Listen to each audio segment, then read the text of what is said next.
What if I told you? Meghan Markle has already signed the divorce papers, and not a single member of the British royal family is shocked? Sounds unbelievable, right? But behind the carefully filtered Instagram posts, the scripted Netflix specials, and the painfully polished PR spin, something shattered. And not quietly. This was loud. This was volcanic. And this is the moment the Sussex fairy tale became a royal battlefield. Before we continue, please hit the like button, subscribe to the channel, and turn on the notification bell for updates. Because the truth is, the most famous modern love story of the decade, Prince Harry and Meghan Markle's transatlantic escape from the monarchy, is now cracking open at the seams. A story that began with stolen glances under fairy lights at Soho House now ends with a signature made in fury on legal paper in a California lawyer's office. And what comes next? It's more shocking than anything you've heard before. But before we go there, let's ask the question that's echoing through Buckingham Palace corridors and Hollywood boardrooms alike. How did it all come to this? Because it wasn't just one fight, not one headline, not even the collapse of their Netflix empire or the whispers inside Archwell that things weren't right. No, this was years in the making. From the moment Harry stepped back from royal duties in 2020, a timer started ticking. A quiet countdown to this very moment. And Meghan, poised, camera ready, fiercely intelligent, thought she was scripting the story, directing the narrative, producing the image of a modern royal power couple. But what she didn't realize, Harry had begun writing a different ending. Let's rewind. Remember that jaw-dropping 2018 wedding? The world watched with wide eyes. Oprah was there. Elton John played the reception. The Black Gospel Choir sang "Stand By Me," and the press dubbed it the new face of the monarchy. It was modern, multicultural, magnetic. And yet, only 7 years later, the same prince who once said he found his soulmate, his safe place, in Meghan is now reportedly living separately, talking to British lawyers again, and begging his father, yes, King Charles III, for a way back home. Without her, here's where things get personal. Because this isn't just a story about divorce. This is a story about identity. About the painful tug-of-war between love and legacy. About what happens when two people, both used to controlling the camera, suddenly find themselves off-script and facing an audience that sees through the edits. Meghan Markle isn't just a duchess. She's a brand, a symbol, a woman who rewrote the playbook for royal spouses, for better or worse. And Prince Harry? He's not just a rebel royal or a wounded son.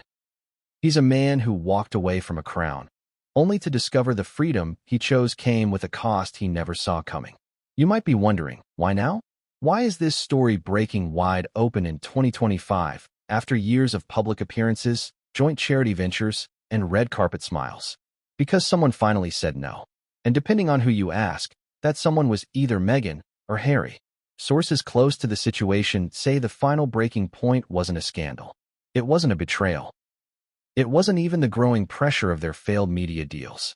It was silence. Weeks of it. Harry, reportedly staying at a private residence in London for an extended solo project, hadn't returned Meghan's calls in days. She, in turn, stopped trying. That's when the lawyer was called. And here's the twist no one saw coming.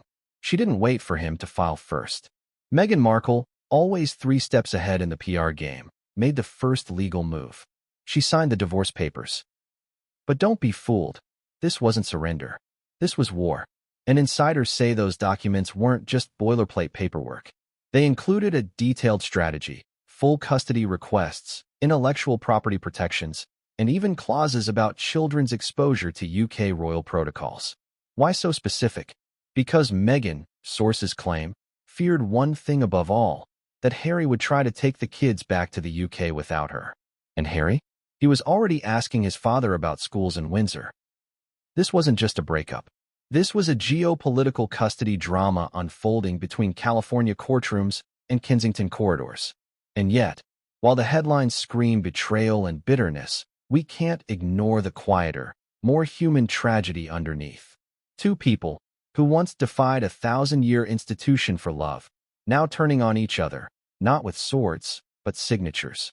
Two parents, each with different visions of what's best for their children.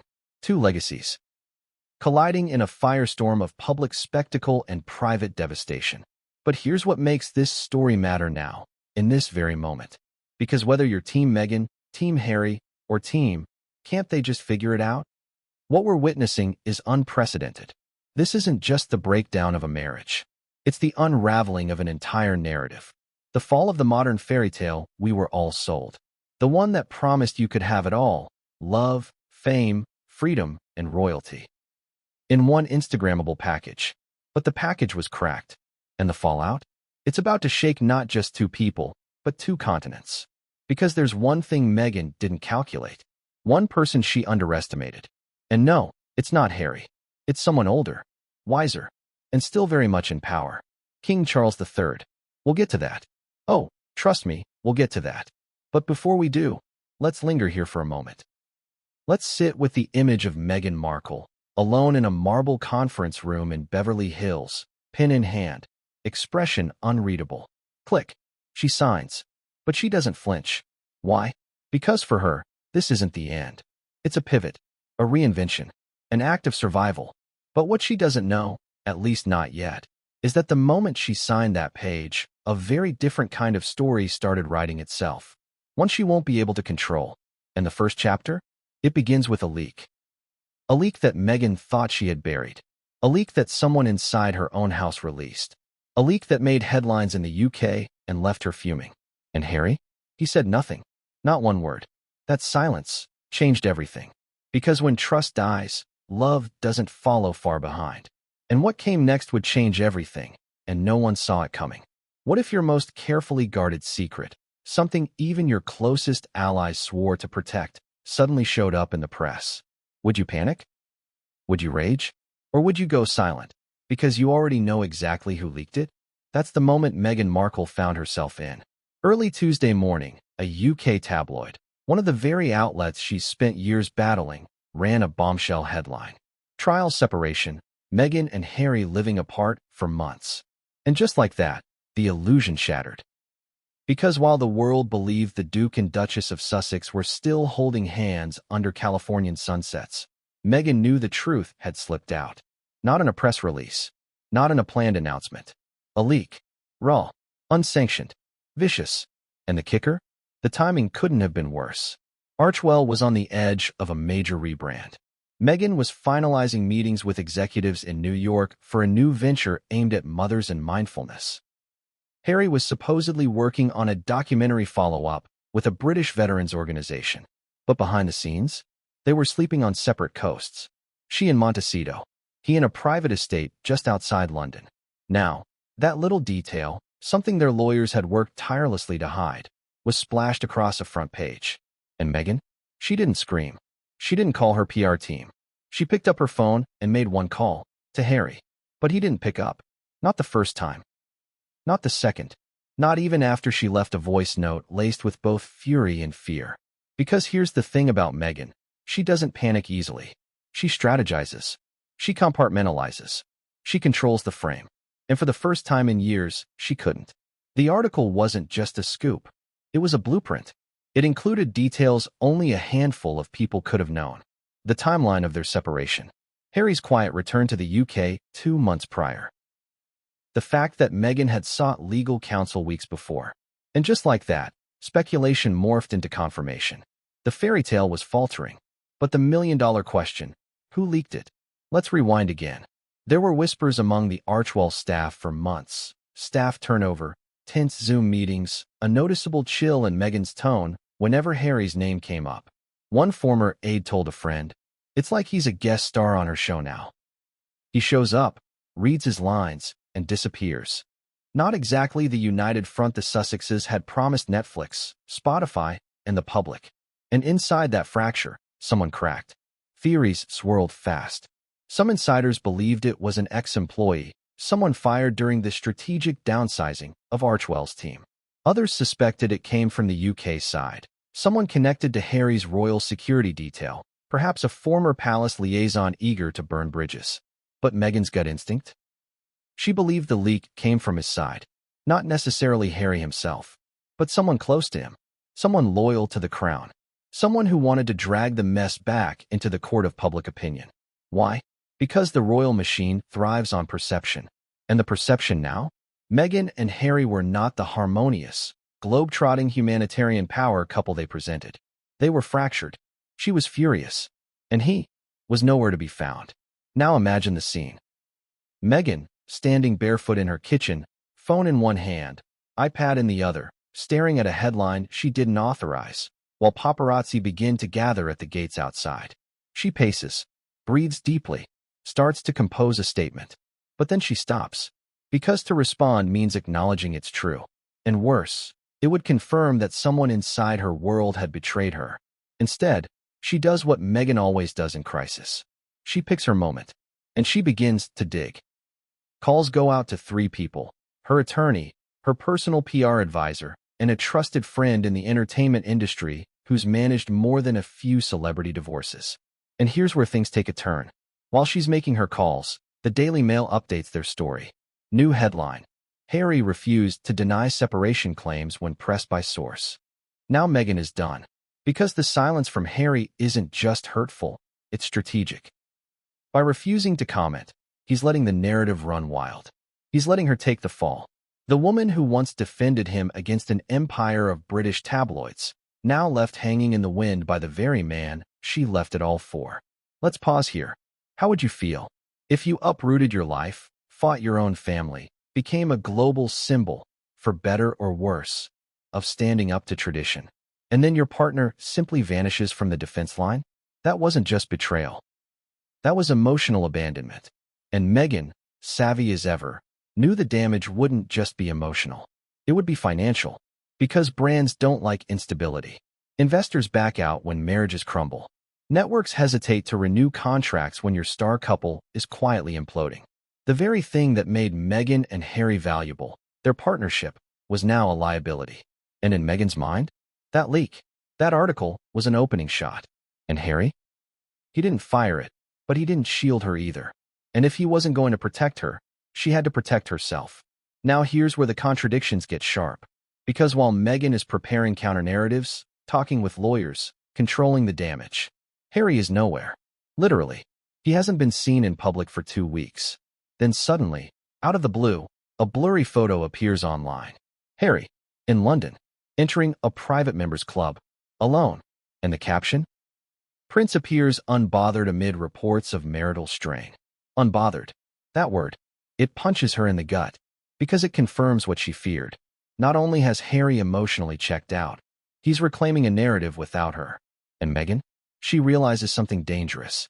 If Harry is silently shifting alliances, if he's no longer returning her calls, if his team is refusing to comment on these leaks, then the clock isn't just ticking on their marriage. It's ticking on her control. And if there's one thing Meghan Markle has built her career on, it's control of the story. So she makes her move.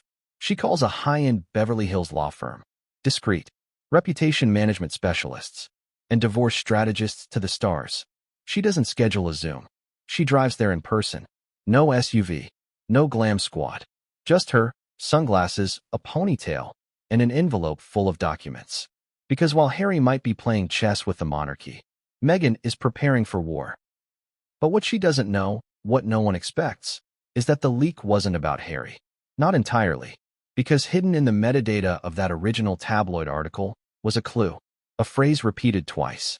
Per US-based source with access to legal prep. Legal prep? That wasn't from Harry's camp. That was from someone who knew Meghan's playbook. Someone inside her team. Which means the betrayal didn't come from across the Atlantic. It came from within her own house. But what came next would change everything, and no one saw it coming. How do you tell your father you're ready to come home, when you were the one who slammed the door shut in the first place? That's the question Prince Harry asked himself, alone in a quiet country house outside London, before placing the call that would shake the royal foundation once again. It wasn't a scheduled chat. There were no aides present, no scripted pleasantries, no diplomatic protocols. It was late, nearly midnight. And Harry's thumb hovered over the screen for a full 60 seconds before he hit call. The number wasn't listed under Dad. Just C. The line rang twice. Then silence. Then the clipped, unmistakably royal voice of King Charles III. Harry, what's happened now? Not hello, son. Not how are you. Just that. That tired, suspicious tone of a man who's been burned too many times. Because let's not forget, this was a relationship shattered by years of public bombshells. Oprah, Netflix, the memoir. And yet here they were again, a father and son, a monarch and an exile, reaching across a chasm carved by headlines, heartbreak, and the crown itself. Harry took a breath, cleared his throat. I want to come home. That was it. No apology. No caveat. Just the raw truth of a man who realized the Californian sun couldn't warm the cold growing between him and the only family he had left. But Charles? He didn't leap to embrace. He didn't offer Balmoral and brandy and a big forgiving hug. Instead, there was a pause. Then 5 words that would devastate Harry. You can, but not both. Boom. Just like that. The line had been drawn. Let that sink in. The King of England was offering his son a path back to the royal fold, but without Meghan. No compromise. No discussion. And in that moment, 2 decades of royal history came crashing into the room. Because this wasn't just a logistical decision. This was personal. This was Charles saying, she crossed a line. She lit the matches. And now we're all standing in the ashes. According to sources close to the palace, this wasn't the first time Charles had considered the option of reconciling with Harry. But every previous attempt was blocked by one major condition: Meghan's involvement.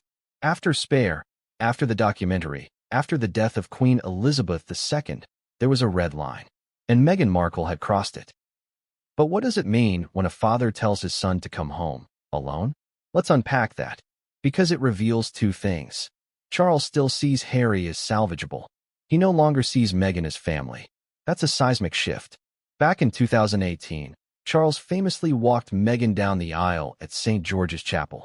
He toasted her at the wedding. He even defended her publicly in the face of early press aggression. But now, he'd rather protect the monarchy than repair the marriage. And Harry, caught in the middle, had to decide: loyalty to the woman he left everything for, or the family that was finally, maybe, opening the gates again? Let's rewind. In the weeks leading up to that phone call, Harry had been quietly re-engaging with UK contacts. Not just military charities and veterans groups, but royal courtiers. He was asking questions about security, about property, about what it would mean, legally, symbolically, logistically, to move back. Not just visit. Move back. That's what Meghan didn't know. Not fully. She suspected, sure. But Harry had been distant, mysterious, short-tempered on Zoom, unreachable for hours at a time. She thought it was about stress, or maybe guilt. But it was more than that. He was negotiating not with her, but with them. And now the king had offered a deal. A terrible, brutal deal, but a deal nonetheless. Come home, Harry. But come alone. So what did Harry say? Sources say he didn't respond right away. He didn't yell, or plead, or argue. He simply asked a question. Would William support that? Ah, yes. William. The brother he once called his arch-nemesis. The man he accused of screaming at him behind closed doors. The heir who stayed while the Spare fled. According to insiders, Charles paused for a long time before answering. And when he did, he was honest. He wouldn't object. But he won't forget either. Let's be real. That's as close to a yes as Harry was going to get. And here's where the contradiction begins. Because even as Harry was seeking a way back, even as he considered a life without Meghan by his side, he still loved her. This wasn't a simple rejection. This wasn't "I'm done." This was "I'm drowning. And I don't know if she's reaching out to save me or to pull me under." Let's put ourselves in Harry's shoes. You've sacrificed everything, your titles, your home, your military honors, for love. And 5 years later, you're sleeping in a cold guest house in the Cotswolds while your wife calls lawyers in Beverly Hills. Would you go back? Would you stay loyal to the dream? Or would you chase the only stability you've ever known? Even if it meant walking away from the woman who once made you believe you could live without it? Harry didn't give his father an answer that night. He ended the call with a vague, exhausted, "I'll think about it." But Charles had already said all he needed to say. The door was cracked open. But Meghan? She wasn't on the guest list. The next morning, things moved fast. Charles quietly dispatched a trusted aide to begin exploring housing options. Not in Kensington or Clarence House, but on a smaller royal estate. Something modest. Private. Just in case. And Meghan? She had no idea. She woke up to another round of press headlines and a lawyer appointment. She assumed Harry would be furious. Protective. outraged. Instead, he sent a short text. Let's take some space. That phrase, take space, it wasn't just cold. It was corporate, detached, strategic. And Meghan, master of tone and subtext, read it for what it was. He was already halfway gone. But here's the twist. She wasn't ready to let him go. Not yet. Not like this.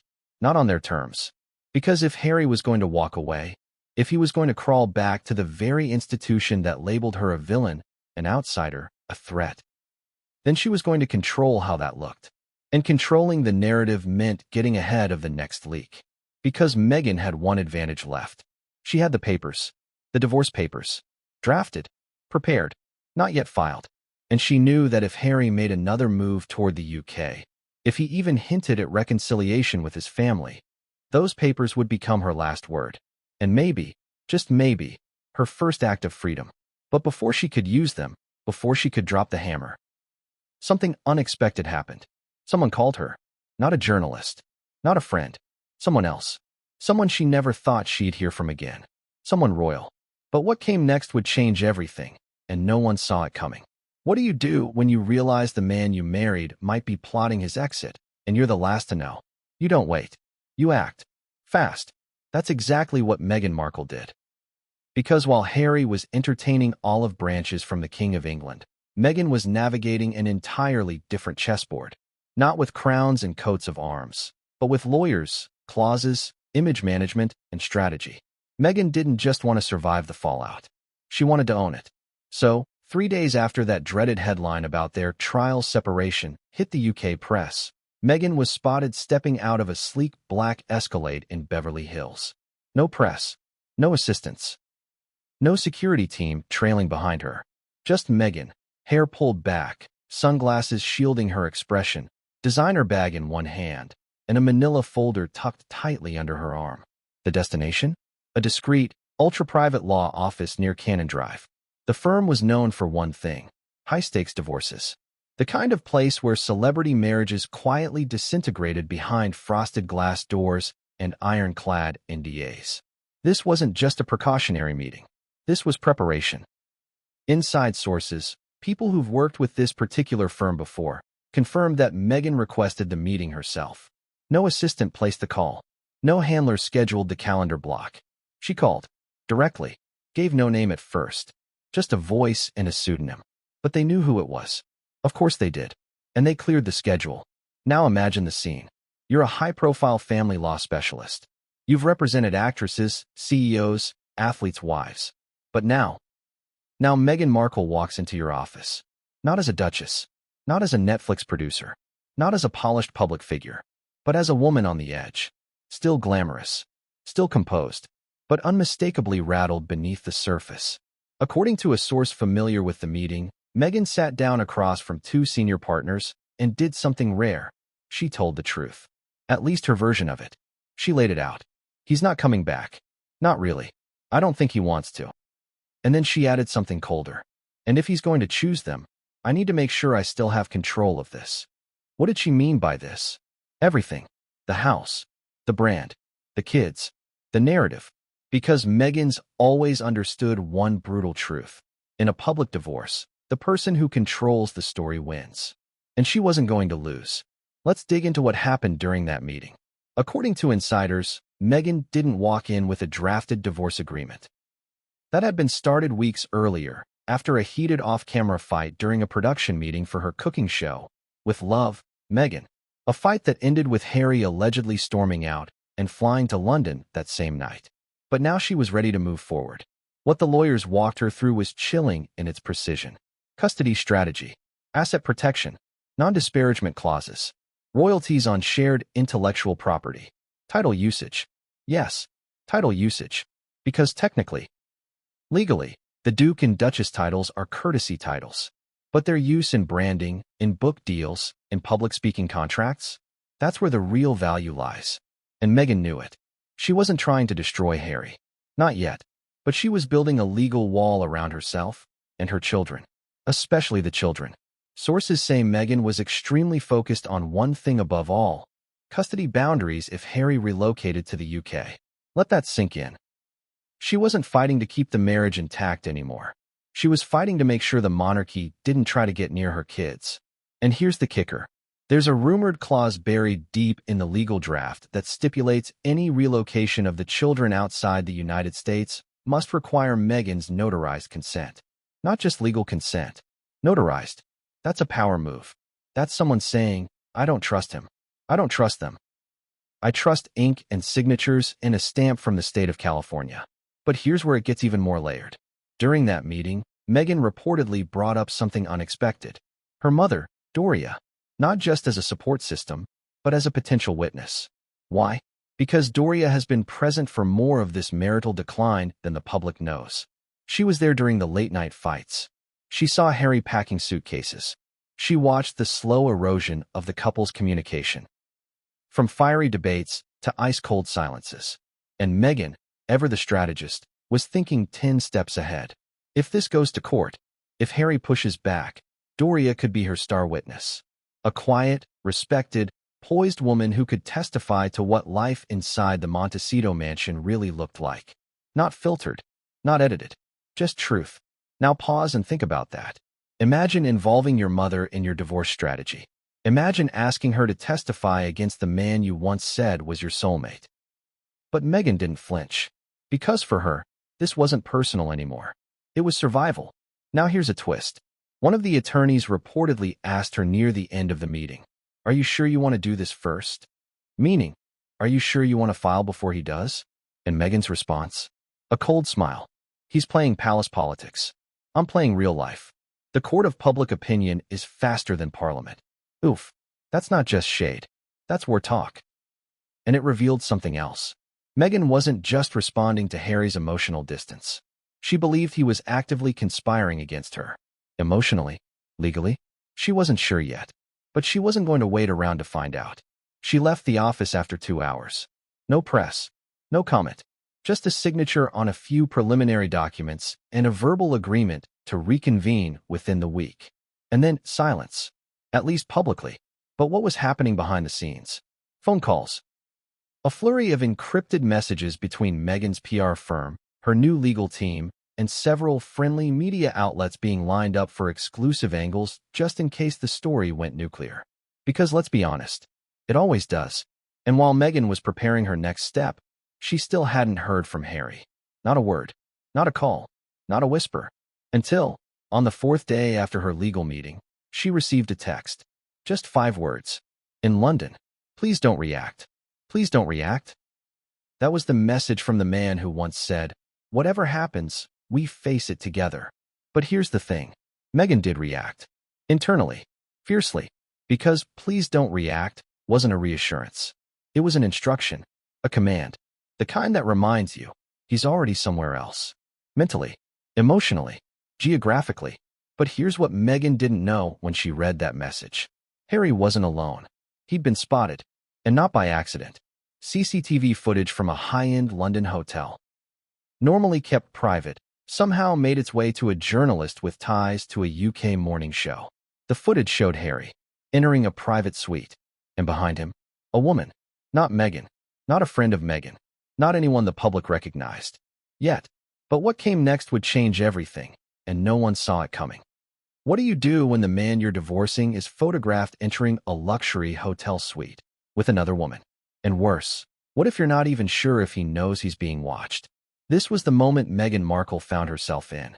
Sitting on a cream linen armchair in Montecito, her phone buzzing with silent alerts, and one text standing out among the rest. It wasn't from Harry. It was from someone in the media world, an old contact. One of those "we're not friends, but we both benefit from each other" types. The message simply read, Harry, London, hotel, not alone, followed by a grainy, zoomed-in still from security footage. And there he was, Prince Harry, the man who once said he would never leave her side, who called her his safe harbor during his mental health battles, who once cut off his brother over her, now walking through the doors of the Rosewood Hotel in London with a woman at his side. It wasn't a salacious photo. There was no hand-holding, no kissing, no drama in the frame. But that wasn't the point. It was who she was, or more precisely, who she wasn't. She wasn't Meghan. And that, in itself, was enough to detonate a chain reaction. But let's rewind. The Rosewood Hotel is no ordinary London stopover. Discreet, impossibly luxurious, and often used by foreign dignitaries and high-powered CEOs, it's also notorious for its privacy policy. No leaks, no paparazzi access, no staff gossip. So how did this footage get out? That's the mystery. And it's what made Meghan freeze.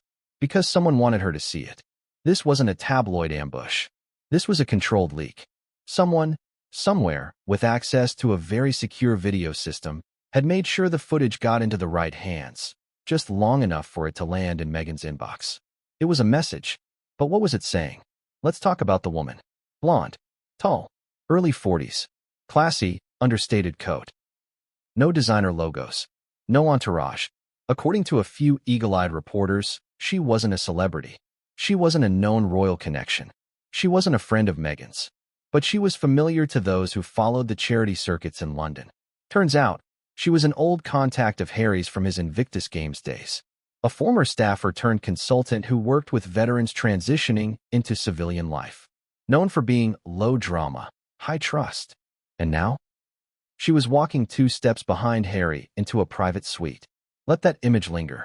Now imagine Meghan, already reeling from the draft divorce papers, already seething from his silence, already prepping for public fallout, getting this photo. Not from a friend, but from the industry, from the machine that made her and could unmake her. So what does she do? Nothing. Not at first. She doesn't call. She doesn't text him. She doesn't send angry messages to mutual friends.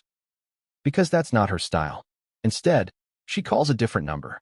One that's not about emotions, but strategy. Her PR strategist. And she asks one question. If we had to respond, what's the angle? Translation. How do we spin this before the press does? Because Meghan knows one thing better than most. The media doesn't care what's true. It cares what sticks. So the brainstorming begins. Option 1. Play the high road. No comment. Let Harry's image fracture naturally. Option 2. Leak a decoy narrative. Suggest the separation was her idea. That Harry's moving on was a reaction, not a betrayal. Option 3. Go nuclear. Frame it as a betrayal. Hint at emotional manipulation. Set the tone for a battle. But before Meghan could decide, something unexpected happened. Harry called. For the first time in over a week, her phone lit up with his name. Not FaceTime, just a voice call. And that said everything. She let it ring once, twice, then answered. Silence. Then his voice. I assume you've seen the picture. There it was. No apology. No defense. No confusion. Just weary resignation. Meghan's reply? Measured. Cold. You know what it looks like. Harry didn't argue. But he also didn't explain. He said it wasn't what it seemed. That the woman was a colleague. That they'd had dinner, talked about some veterans projects, and nothing more.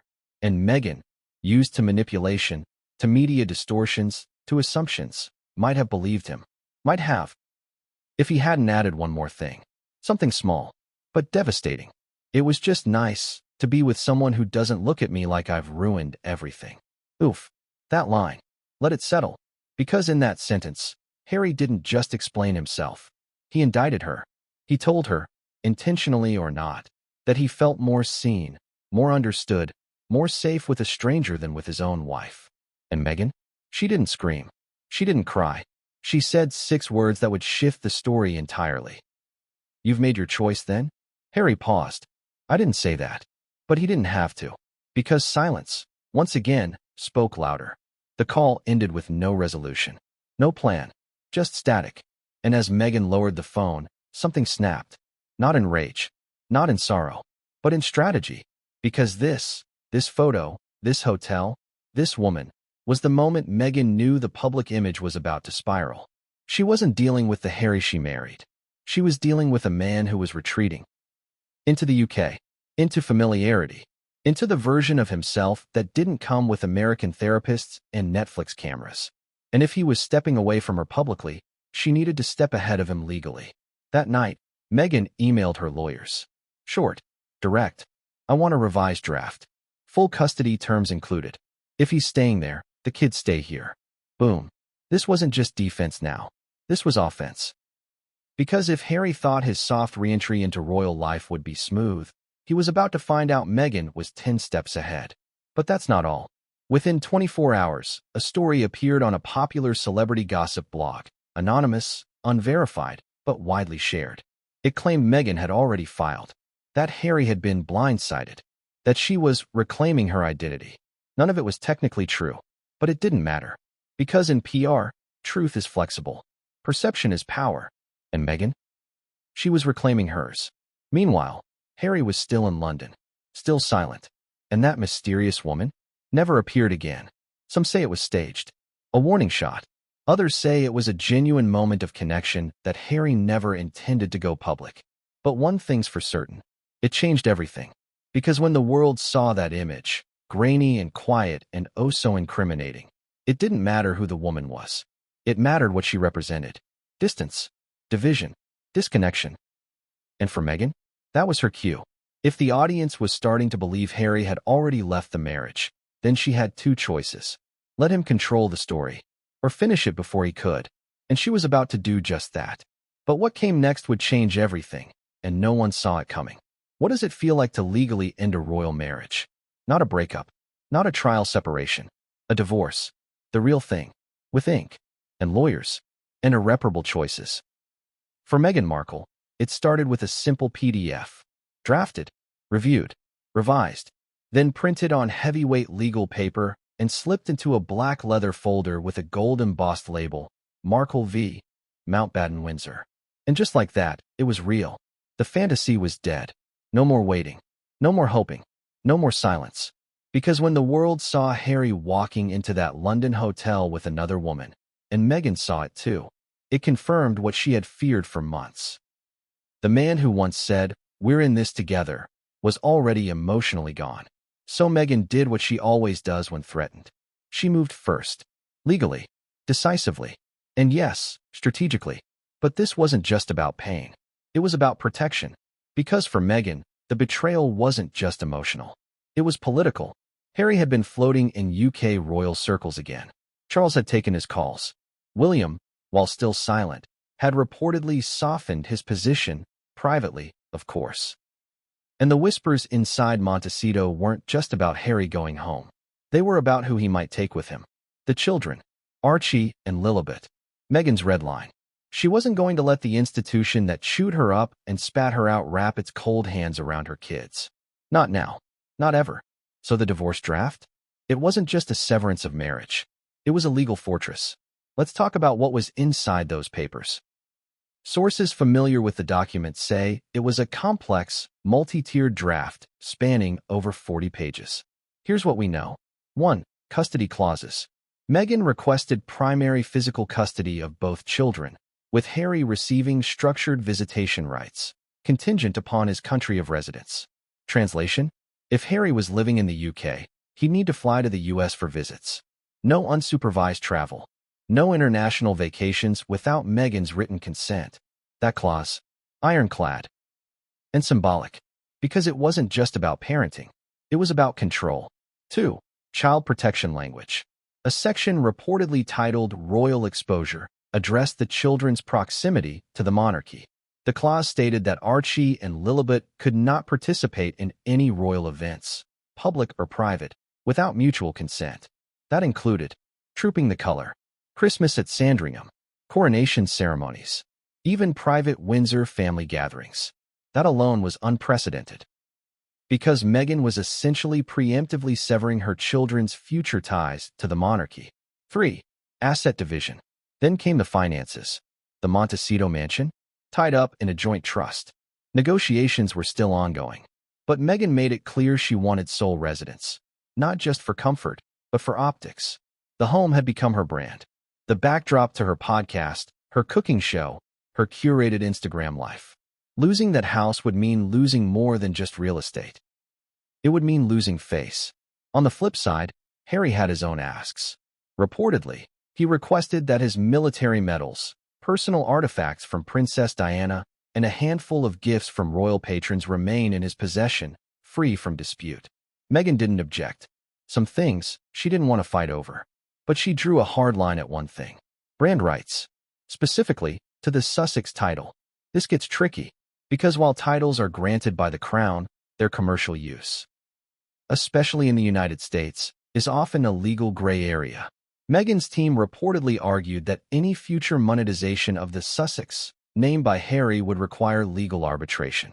In short, if he wrote another memoir, started a foundation, or launched a media company using Duke of Sussex as a branding tool, she wanted a cut. Call it petty. Call it brilliant. Either way, it was powerful. But perhaps the most chilling part of the draft? The silence clause. While not finalized, Meghan's lawyers proposed a mutual non-disparagement agreement that would bind both parties from discussing the marriage, the separation, the children, or each other's families, privately or publicly. No Oprah, no Netflix confessions, no memoir part 2. The irony? This clause was practically a mirror of the royal family's famous motto: never complain, never explain. And now, Meghan was using it against Harry. But here's the thing. Drafting the papers was one thing. Sending them? That was another. Because despite all the planning, the lawyers, the ice-cold strategy, there was still a flicker of something in Meghan. A pause. A moment. She sat at her kitchen island, looking at that folder, and hesitated. Not because she doubted the decision, but because she remembered. She remembered him. Not the Harry of now, distant, silent, perhaps already with someone new, but the Harry of then. The man who cried when they left Frogmore Cottage. Who cradled Archie like porcelain. Who told her, trembling, "You saved me." So she didn't sign right away. She held the pen, but paused. For a moment, she wanted to believe it wasn't over. That maybe, just maybe, he'd pick up the phone. Say, "Let's talk." But he didn't. Instead, that same day, she saw another headline. Harry visits Windsor. Lunch with Charles. Brief stop at Clarence's house. A palace source even noted that a space had been readied for Harry's potential long-term return. That was it. The flicker went out. The pen hit paper. Signature. Date. Done. But Meghan wasn't done yet. Because she knew what happened next mattered most. How it looked. How it sounded. How it would be spun. So she made one more call. Not to her lawyer. Not to her mother. To an old ally from her Suits days. Someone who worked in PR crisis for one of the big 3 Hollywood agencies. And she asked for a favor. I need to control the tone. If this leaks, I want the first whisper to be mine. Within 48 hours, select journalists began receiving anonymous tips. Subtle, unconfirmed, but very clear. Meghan has quietly begun legal proceedings to protect her children and future. No mention of betrayal. No attack on Harry. Just carefully curated concern. A mother. A strategist. A woman reclaiming her future. And just like that, Meghan got ahead. But here's where the irony cuts deep. Because the very night Meghan signed those papers, Harry made a quiet appearance at a charity fundraiser. Smiling, calm, wearing a suit tailored in London, not LA. And when asked by a donor, "How's everything going back home?" he simply said, "Some chapters close. That's life." The line made its way to Twitter within hours. And Meghan? She read it on her phone. Alone. In bed. Lights off. Some chapters close. But this one? It wasn't done just yet. Because the ink was still drying. And what came next would change everything, and no one saw it coming. What happens when a brand built on unity starts hemorrhaging people? Not just interns. Not temporary hires. But senior staff. Inner circle voices. The ones who were there when it all began. The ones who defended them in every boardroom. Sat beside them at every Netflix pitch. Helped script every carefully worded public statement. Now, they were gone. Not quietly. Not all at once. But fast enough to signal one thing clearly. Archewell was collapsing from the inside out. Let's rewind. It started with a single resignation. An email sent to the executive team just before midnight. Simple. Professional. Laced with finality. Effective immediately. I am stepping down from my role at Archewell. I wish the Duke and Duchess all the best. That was it. No exit interview. No transition plan. Just silence. The name? Eva Moore, head of strategic partnerships. One of Meghan's most trusted allies. She'd been there from day one. A former talent liaison at a top streaming platform, Eva had helped craft Archewell's initial rollout, navigating the delicate space between celebrity brand and humanitarian mission. And now, she was walking away. No public comment. No explanation. Just gone. But Meghan noticed. Because Eva wasn't just staff. She was a believer. She bought into the vision, the messaging, the mythos. So when she walked out, Meghan knew something was wrong. Then came the second blow. Jaden Liu, director of content development, the man who brokered early Netflix conversations, who worked side by side with Harry on the Invictus docuseries, who was often seen in behind-the-scenes production footage smiling, collaborating, protecting their brand, resigned, effective immediately. And here's the kicker, his final Zoom call? He didn't even show up. Just a message to the team. I can no longer align with the direction Archwell is heading. Boom. What direction? The question echoed across media circles. Because behind closed doors, Archwell wasn't just bleeding people, it was imploding in ideology. Let's break this down. Originally, Archwell was branded as a compassion in action organization, a new model for celebrity activism. Media meets mission, storytelling with soul. But lately, sources say the office had become cold. Meetings felt more like crisis management than innovation. Meghan, once known for her warm greetings and candlelit brainstorming sessions, had grown tense. Sharp, focused only on optics, on headlines, on framing. And Harry? He wasn't even around. Literally. Staff reportedly hadn't seen him in the California office in over 7 weeks. He'd been traveling, in London, in meetings. But everyone knew. He was gone. And Meghan? She was moving with the ruthless energy of someone who felt betrayed. Because she had been. Not just by Harry's emotional withdrawal, but by the staffers who were now leaking stories to the press. Yes, leaking. Within days of Eva and Jaden's exits, anonymous sources started talking. Quotes appeared in Variety, Page 6, The Telegraph, and niche entertainment blogs that usually avoided Sussex drama. But now, they couldn't look away. Here's a sample. The vibe shifted. It stopped being about the mission and started being about Meghan. How she looked, what was being said about her, how we could spin the next narrative. And another. After Harry left for the UK, there was an unofficial memo. Don't mention his name unless she brings him up first. Yikes. But here's the most damning quote of all. We weren't building a brand anymore. We were covering up a collapse. That line, it stuck. It trended. Because for the first time, Archwell, the very engine of the Sussex post-royal identity, was being framed not as a dream factory, but as a shield. A shield for what? For Meghan. For the marriage. For the illusion that everything was still working. Let's be honest. A media brand, without a functioning couple at its center, is dead on arrival. And Meghan knew it. So what did she do? She tried to fix it. Fast. In the week after the staff exits, Meghan launched a mini PR blitz. A surprise podcast appearance. A charity event selfie. A leaked photo of her at a school visit in LA. All designed to scream, I'm still here. I'm still doing the work. But the public wasn't buying it. Because insiders had already started whispering a new nickname around town. Archie Fail. Cruel. But sticky. Even Netflix executives, once dazzled by the Sussex's post-royal glow, were reportedly re-evaluating future partnerships. One anonymous producer said, they built a brand on unity and vision. Now it's just a silhouette of what it was. And that silhouette was shrinking. Faster than anyone expected. So what was really happening? Why the sudden implosion? Here's what our sources say. 1. The staff were loyal to the couple, not just Meghan. Many of the early hires believed in both Harry and Meghan. They liked the balance. Harry brought vulnerability. Meghan brought precision. But once Harry disappeared, and once Meghan started controlling the entire narrative, things got tense. Decisions became unilateral. Meetings shortened. Feedback wasn't welcomed. It was Meghan's way or no way. 2. The mission drifted. Archwell's original mission centered on uplifting communities through compassionate storytelling. But lately, it had shifted toward Meghan's personal ventures. Cookbook branding. Beauty line whispers. Lifestyle product samples. One staffer called it Gwyneth Paltrow, but make it royal. Another said, it felt less like purpose, more like product placement. 3. The legal drama leaked in. Staffers knew about the divorce filings before the press did. Some saw Meghan's legal team visiting the office. Others noticed documents on printers, conversations behind closed doors, whispered meetings with high-level consultants. The tension was palpable. The loyalty began to fracture. And once it cracked, it shattered. Because when a brand like Archwell starts bleeding insiders, the first people to smell blood are the press.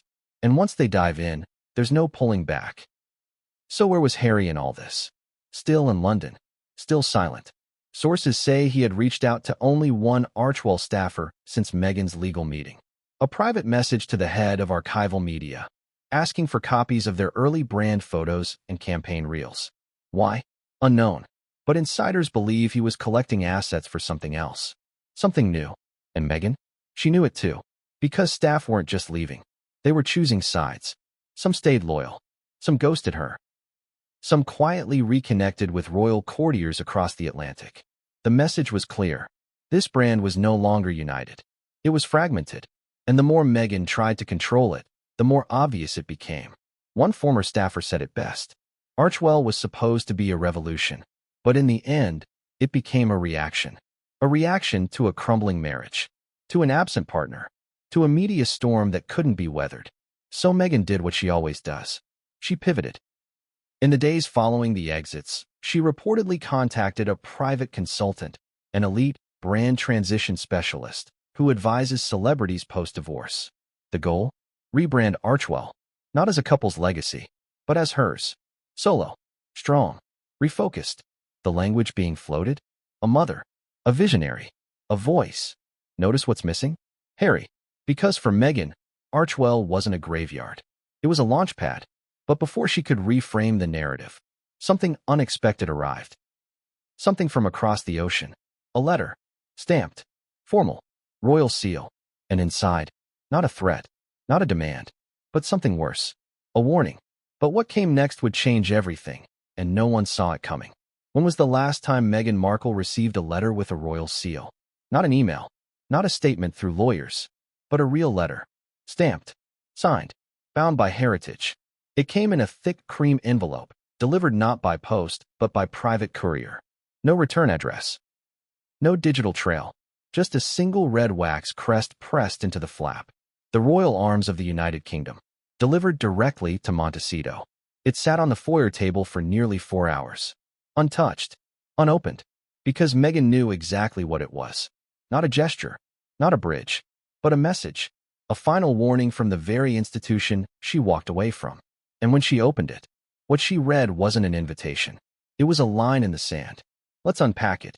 The letter, according to a source familiar with its contents, was from a senior representative of the Lord Chamberlain's office, the same body responsible for protocol, royal engagements, and legacy matters concerning titles, estates, and children. It was 4 pages long, formal, cold, but not impolite, and it began with a carefully worded acknowledgement. In light of recent events and the considerable public interest therein. That line alone said everything. They knew. They had heard the whispers. Seen the resignations. Read the headlines. Heard about the legal filings. And they were responding. But not with empathy. With strategy. Because buried deep in the letter, between the thinly veiled concern and the dense legalese, was the heart of it all. A challenge to the future status of Archie and Lilibet. Here's what we know. The royal family, despite Meghan and Harry's departure in 2020, never officially stripped their children of titles. When King Charles ascended the throne in 2022, Archie and Lilibet technically became prince and princess under royal precedent. There was no formal ceremony, no balcony appearance, but by lineage, they held the titles. It was a quiet nod, a diplomatic olive branch. But now, that olive branch was splintered. The letter proposed a review of the children's titles and their continued alignment with the crown, should Meghan and Harry proceed with a divorce. Translation? If the family fractures, so does the privilege. And even more shocking, the letter invoked the letters patent of 1917, the same royal decree that governs who can and cannot be styled as royal highnesses. It was essentially a preemptive strike. The subtext was simple. If this becomes a media circus, if private matters are dragged into the public arena, then we reserve the right to revisit the children's status under existing constitutional frameworks. That's diplomatic speak for. We'll take the titles. And not just for Harry. For the kids. This wasn't just about control. It was about legacy. Because the monarchy plays the long game. And Archie and Lilibet, whether raised in California or Kensington, carry the royal bloodline. Their names appear on succession lists. Their images are debated in Parliament. And if their parents split in the world's messiest divorce, that royal thread begins to unravel. So the crown did what it always does when threatened. It reminded everyone who holds the pen. Now imagine Meghan reading this. Alone. Early morning. No cameras. No staff. Just the silence of a California mansion and 4 pages of bureaucratic ice from a kingdom 5,000 miles away. How do you react? Do you cry? Do you rage? Do you pick up the phone and call your ex? Meghan did none of those things. Instead, she read it twice, then pulled out her phone and called someone else. Her lawyer. And this time, the tone wasn't curious. It wasn't defensive. It was furious. Because to Meghan, this letter wasn't just interference. It was punishment. Punishment for leaving, for speaking, for surviving. And now, with her marriage dissolving, they were going after her children? Unforgivable. The legal team immediately began drafting a response. Nothing dramatic, just a formal acknowledgement that the letter had been received, and that any change in the children's status would be considered retaliatory and reputationally damaging to the monarchy. But Meghan wasn't done, because the part that stung the most wasn't the threat. It was the name at the bottom of the letter. Sir Clive Alderton, the king's most trusted private secretary, a man Meghan had once shared tea with during royal briefings, a man who had smiled at her, told her she was a refreshing modern addition to the family. And now? He was the one tightening the screws. But it wasn't personal. It was royal. Because this wasn't just about Meghan's divorce. This was about containing the fallout. From the crown's perspective, the Sussex brand had become toxic, unpredictable, dangerous. And divorce? That was a wildfire they couldn't let spread. They needed containment. A message. A precedent. And that letter was it. But here's the twist. They didn't expect Meghan to be quiet. Because hours after that letter was received, her team made a phone call to a top executive at a major American publication. No quotes, no confirmations, just a question. If someone wanted to talk about the realities of royal power, would you listen? The executive's answer? Yes, which meant this wasn't over. Not even close. But the royals weren't the only ones who saw the letter. Because that evening, Meghan did something uncharacteristic. She showed it to someone. Her mother, Doria.